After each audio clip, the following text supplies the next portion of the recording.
I want to talk about another source that I use with the students, and it's very different from the written Gorbachev speech. This is a televised, the last clip of Ceausescu speaking before the last speech, for the last meeting in the main palace square in Bucharest on December 21st. The broader context of this clip is that it was clearly televised by the official Romanian television, as they did every speech by Ceausescu for 40 years, 30 years or so.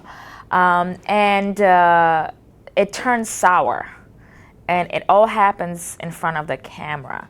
So it is very much a documentary and very raw footage insofar as the person filming does not know what to do when things turn sour, so the camera keeps going, and then it's turned off eventually.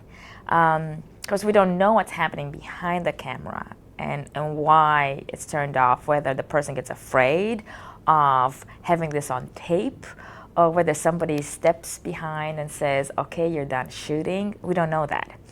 But we do see this really powerful moment. It starts with a sweeping view of the crowds. We see the crowds, and of course we don't see people individually. We see just kind of that there are people and lots of heads with flags, with the usual placards that say "Long live Ceausescu" and "Long live the Romanian Communist Party," various forms of that.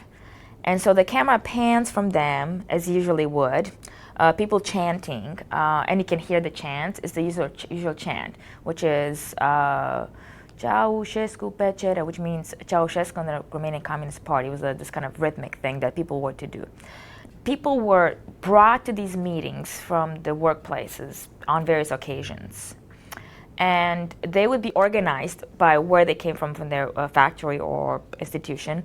Their placards would be given to them by the secretary, party secretary from their particular unit, who would also stand with them there and would begin the chanting. So if you were part of the crowd, you basically were sort of, kind of commanded to participate in a particular way, right? People didn't just start or stop. When they wanted, there was a signal given and there was a text given, and you basically went along.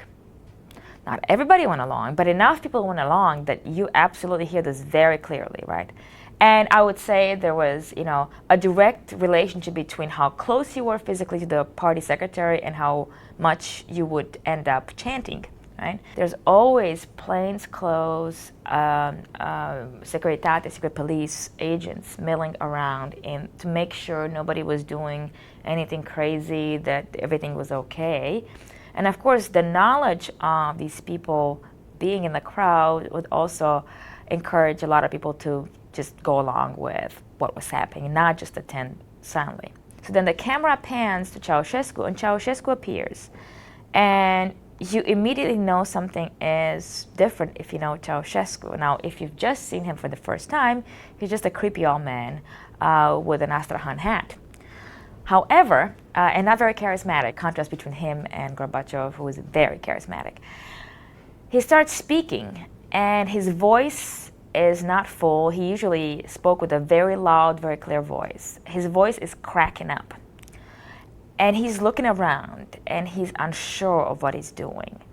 And he starts by thanking the people who organized the meeting. Of course, the meeting is organized on December 21st, because he had just returned from Tehran, their friends in Iran, to try to bring back to order the fact that in Romania things were falling apart. On December 17th, there had been an uprising in Timișoara in the west that had been put down by the military. There were rumors running around throughout Romania that people had been killed, kind of bloody street scuffles with the army, and there's also knowledge by now that you have similar things happening, the Velvet Revolution happening in Prague, that basically the wall has fallen down. By the way, in Romania, people didn't know these things immediately. There was just they were picking up on this knowledge very slowly.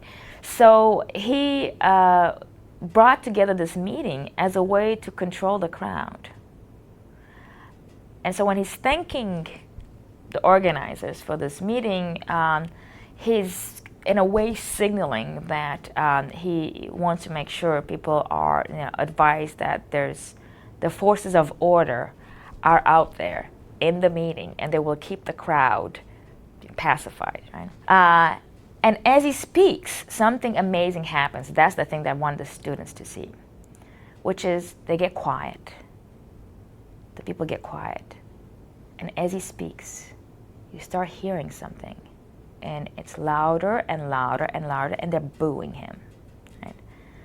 And it's something that sounds not human. It sounds almost like a machine. You're not sure. Well, it is booing. And of course, what's remarkable about it is that never ever ever happened before. And because of that, because people had been brought in the square many times before, the scenario was repeating itself, but this had never happened before. It was a moment of literally just breaking up the dam.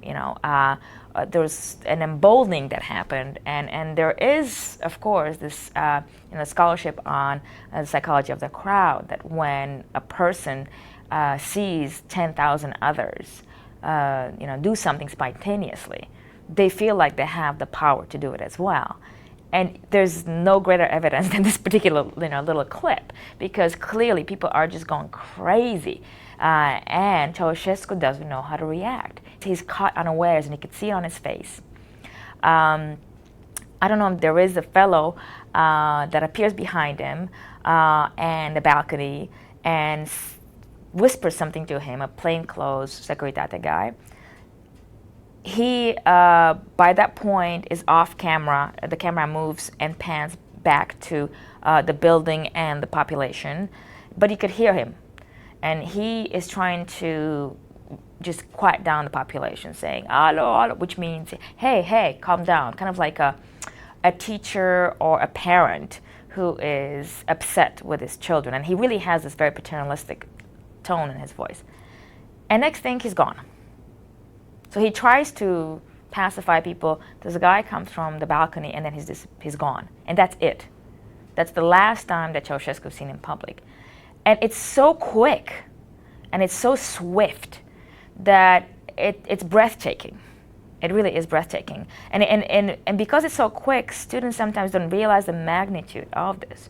But it's a beautiful little moment that exemplifies that even in a situation like Romania, where you don't have a strong dissident movement like you had in Poland, where you don't have kind of a tradition, again, like in Poland, some say in Czechoslovakia, but mostly in Poland, where you have kind of a popular sort of oppositional movements. The street uprising does make a difference. Some people in Romania see it as a tragic moment, because it's kind of the moment that it seems like there's a popular revolution and it gets stolen. But by the same token, it's powerful, and you know that people make a difference, even in the most authoritarian and despotic of the communist movement. So that's the power of this particular scene.